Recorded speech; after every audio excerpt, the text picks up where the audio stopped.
Sa atong tubag sa Salmo, nag-ingon ta nga bulahan ang katawhan sa isumpay, nagipili sa Ginoo aron maiya.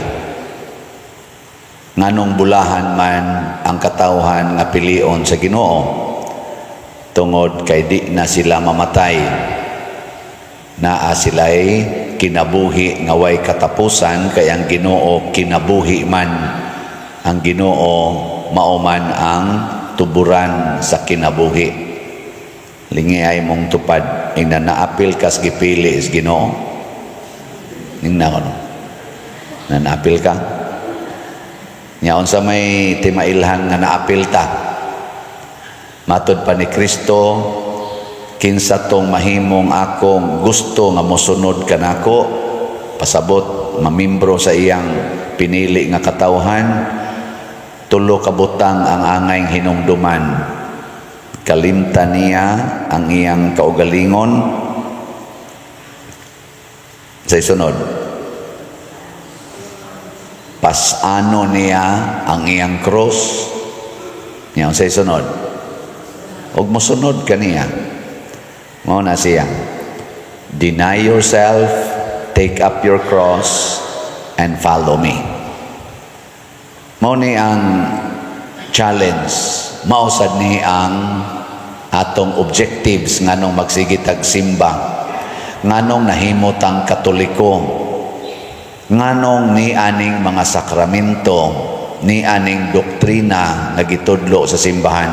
Kanirag yung tulo mao'y atong tumong nga makat-on ta og self-denial, makat-on ta og pas-an sa tong cross, og mosunod ta kanunay ni Kristo. Ngilingay mong tupad, ing nananaka ng tulo, nananaka ng tulo. Oh, lisod.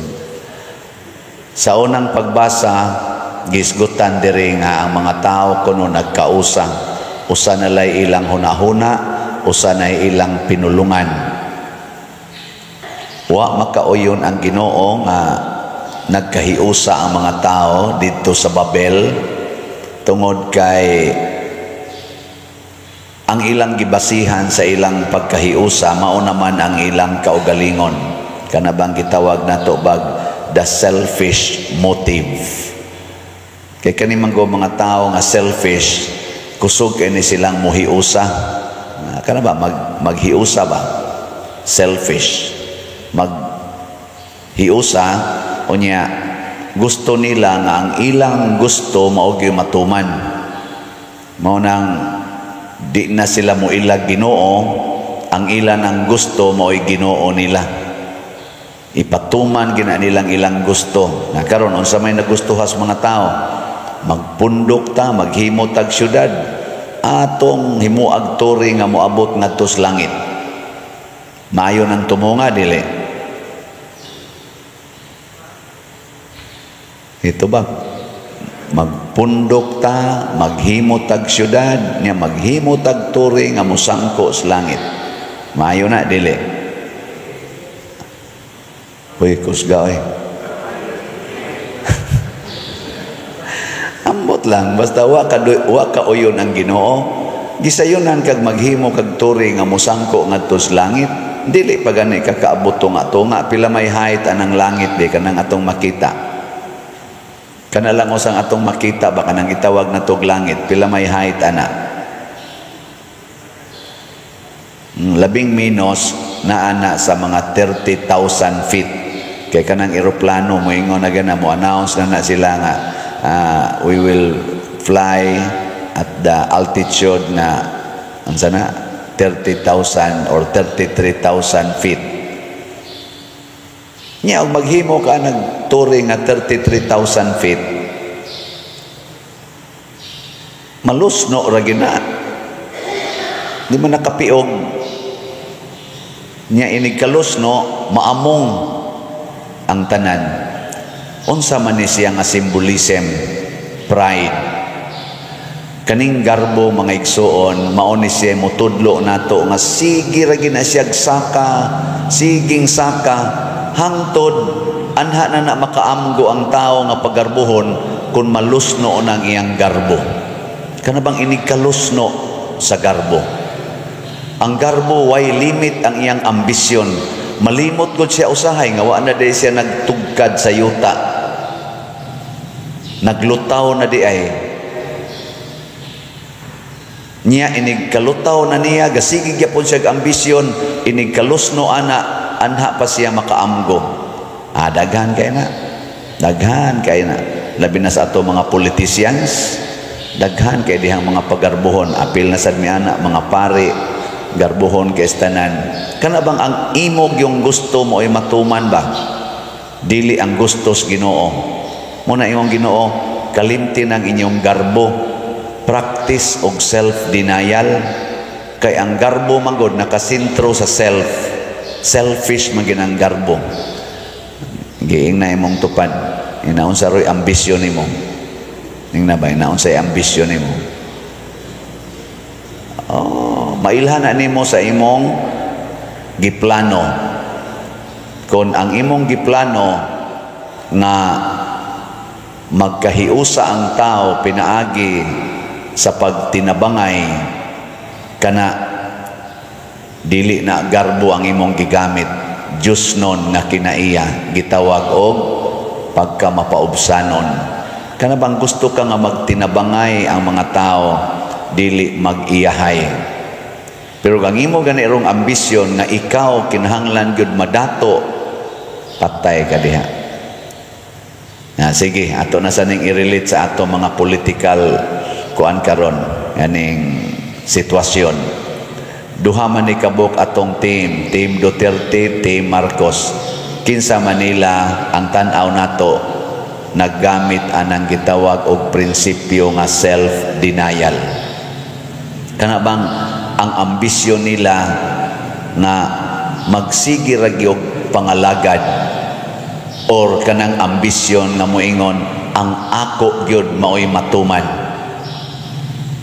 Kinsa Manila, team Duterte o team Marcos? Ay kita mo hunahuna na usa na sa basihanan nga makapili ta. Kana bang hunahuna na to kinsa man ani nila si team ba Marcos ang gusto gyud na ang iya gyud mo matuman nya dili gan ika mosunod nako, patyon tika, ipapriso tika, taktakon tika, pailan tika kaso, patong-patong nga kaso i-reject gyud tika.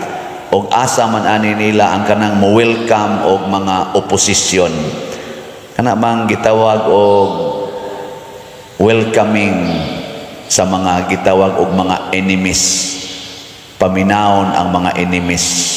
Dili pahilomon o patyon ang mga enemies. Naa ba nila aning duha ka team? Naawa. Bisan ang atong konstitusyon, kani atong Philippine Constitution ba? Gi-highlight ginadiha ang Diyos nun nga kinaiya. Unsa man kanang gitawag nila freedom of expression, freedom of press. Na kadungog na? Ang nakabasa mo sa tong konstitusyon?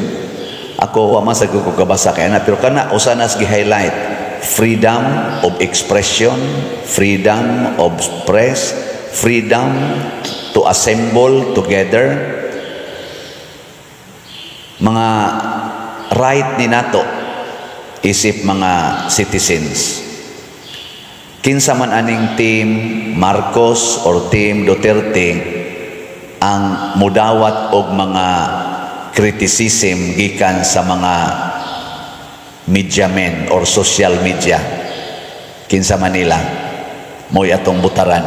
Kana bang mo-welcome og mga insulting na comments gikan sa social media? Kinsa man?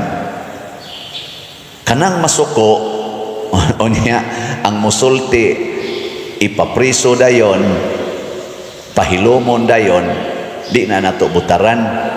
Ngano man? Wa man ay ayo. Di man mo welcome o gitawag nato opposite side. Sa to pa self-centered na siya, self-righteous na nga team, self-righteous na nga pagka-leader. Pero agad ninyo mga ginikanan, kinsa ninyo dinhi ang welcome sa mga pagsupak sa inyong mga anak ta sa ngamot. Ito na, utro sa diay mo, sige mong simba. Sa inyong tanaw, kining nagwali karon, mo welcome ni og opposite nga comment gikan ninyo. Testingi. Testingi ba? Now na to, dili ba mo i-dissolve? Oy, otro sa ning mga pari, biktima sa mi ani, labaw na ng mga obispo. Daghan kay diha, nga dili kadawat, nga imong sawayon, imong koreksyonan. Ambot ka nga to mga kardinal. Ambot ka atong Santo Papa. Pero tanawa ang mga balita, ang atong Santo Papa, sigihag batikos, mismo mga kardinals, mga pari, mga obispo, musaway o mubatiko sa atong Santo Papa. Ambot o kung sa iyang response, tanaw-tanawa lang niya ninyo. Pero so far, wa man takabati nga nakig-away ang Santo Papa o nakigpatay. So nindot na nga modeling. Si Kristo sad sa iyang pagsangyaw, gisupak siya, gisaway siya, gipapriso o gipablansang pag siya sa cross, ni dawat ras Kristo. Gani si Kristo pa'y nag-ingon, love your enemies. Kung tamparoson imong pikas aping, ipatamparos lang sang pikas. Nahitabo gina ni Kristo, isip leader, hilingay mong tupad. Ing na gusto ka na, gusto kag tamparoson si imong anak, gusto kag yaw-yawan sa imong mga members, kana mga manager sa kompanya, mga employer, mudawat ba mo og supak-supakon mo og sulti sa inyong mga employees o tak-tak dayon? Bot lang.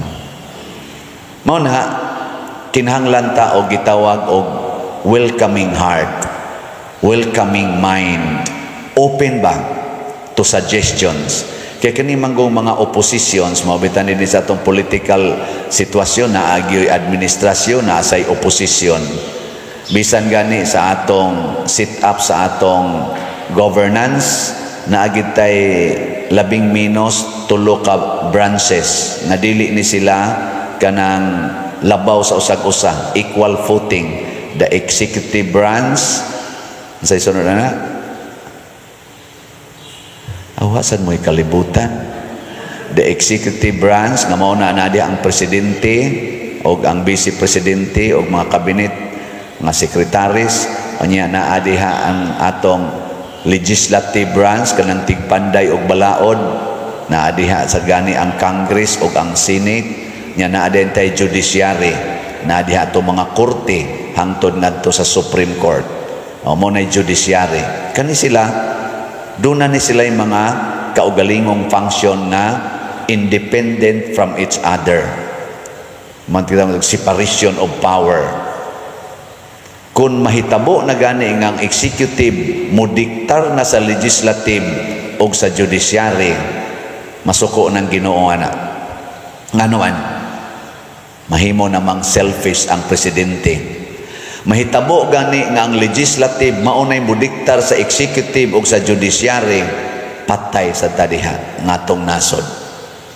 Mahitabo gani nga ang judiciary mauna say mo control sa executive o sa legislative, patay gyapon tadiha. Kining tulo ka branches haom sad ni sa atong doktrina sa simbahan. There is only one God with 3 persons, Father, Son, and Holy Spirit. Trinitarian. Hastagan ining atong kani-ganing mga himutag, mga sugang or mga stand, di ba kasagaran? Triad gina. The triad of strength. Ligon ginang triad. Ana, no?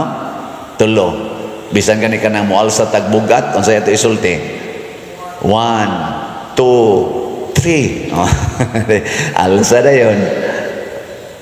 Karon, kinsang administrasyon, kang Duterte o kang Bongbong Marcos, na kining tulo ka branches nindot og relasyon? Kang Marcos o kang Duterte? kinsang administrasyon nga kining tulo productive kaayo sa ilang functions. Kining tulo ba productive kay sa ilang functions, kang Duterte o kang Marcos? Usa na sa atong mga basihanan, pasabot dili self-righteous ang atong mga leaders nga nagdaan ning tulo ka branches. Dili man sad sila perfect. We cannot say nga perfect gyud, pero hain may medyo functional, productive, fruitful sa ilang pagpa-function sa atong mga branches nga maoy main component sa atong governance sa Pilipinas. Maunay makapanindot kay magsige lang tag piyong-piyong kanang gitawag na tog political by patronage. Sanong-sanong lang tas usa ka tawo, ang usa na ka tawo ang mudiktar unsaon paghimo anang atong mga budget, na bisag na ay mga blanco diha, okay ra gyud basta gisulti na anang tawhana. Wa man gani na kasuhi karon bisan pag porte na ginaka sana alingog-ngog na kay paminawon ba kanang comment anang blanco nga bycam sa to bycam report. Alingog-ngog kay paminawon nga naay blanco nga niabot kuno nag mga 241 billion ang og totalon tong mga blanco nga gipil upan. Wa gid na gani kasuhi. Atong tan-awon basig naigo na taani sa Babel. No, basig na Babel na ni. Kanabang duna nalay usa ka tawo musulti nya the rest di nakatingog kay pahilomon. Dinis ato natay slat-slat. Nganong nato man ang gituyo ang slat-slat? Nganong wa man tay i-announce dinhi nga mga donors? Never man tang ni-announce. Nganuman? Aron ta masayod nga dili di ay ang atong self maoy ang ayang pasidunggan. Matud pa sa atong kanilaging tubag sa Salmo, bulahan ang katawhan nga gipili sa Ginoo aron maiya. Ang Ginoo gi atong pasidunggan, ang simbahan. Mo na slat-slat ra kita dinhi. Naay mo donate og 100 pesos para sa atong slat. Usa na ka slat. Naasay mo donate og 100,000, daghan sa na nga slat. Naasay mo donate og 1 million, daghan kay na nga slats. Pero dili nato i-announce nganuman equal ra kita sa matas Ginoo. Angay pasidunggan ang Ginoo nahitabo lang nga nakadonate kag 100,000 tungod kay daghan ka grasya nga nadawat gikan sa Ginoo. Nahitabo lang sad nga 100 na iyang na-donate kay mao ra man sa iyang available. Ang kuyaw kung naa kay 1 million pero ang imong i-donate 100 pesos. Ni ang tuwa hinooy 100,000 ra mi-donate og 50,000. Ikaw nga naay 1 million 100 pesos na apay pakapinyaw-yaw, sige balik-balik ani slat ni pariaw ana pa kalingog-ngog ba niya paminawon. Pero thanks be to God kay naagitay slat, no? Ako laning i-announce ang mga balanse. Ang SBF DAG 8,544 pa ang atong igbabaligya, tag 500 pesos. Naani siya ay 16 slot challenge nga tag 8,000. Niabot na sa 419 ang atong nadawat. Ang atong Santo Niño's Healing Gift tiwasono naman gini na apay 3,609 ka slots available, 100 pesos ra gini. Sus nindo tanig mahurot ni karong adlaw nya naa sad ni 25 slot challenge 2,500 ang cost kada challenge. 647 na sad ang atong nadawat nya. Katong para ni Father Arnel katong HPMM haligi para ni Mama Mary na apay 7,426 ka slots tag 100 pesos per slot nya. Naasa ni 20 slot challenge kay 20 man kahaligi ang atong i-donate. Nakadawat na sa tag upat Sige, pakpakan nato ning tanang na malit og slots. Praise the Lord. Sa akong gisulti ninyo, sa ako palang mga followers sa YouTube, pila na ni atong follower aning Padre Siano Ubod nga YouTube? 224,000. Ako mo hangyoon, pamalit mo tagsa lang kaslat 100 pesos karong adlaw hangtod karong Domingo. Kaning tanan nga nag-follow, iampo nato ni San Vicente, pinaagi ni San Vicente Ferrer ug ni Mama Mary nga madasig ta ba kanang makamauta og self-denial. I-deny ang imong pagsigig tigom og kwarta just for this week. Palit lag 100 pesos usa ka slot.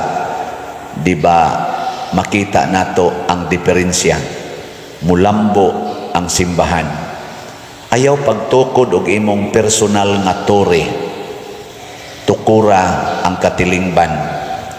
Deny yourself and then suffer for the community. And when the community sa Ginoo mulambo, bulahan ka kay maapil na tas gipili sa Ginoo. Iampo sad nato kining ato mga politicians karon, labi na gining nanagan for political positions for election. Makat-on unta sila self-denial.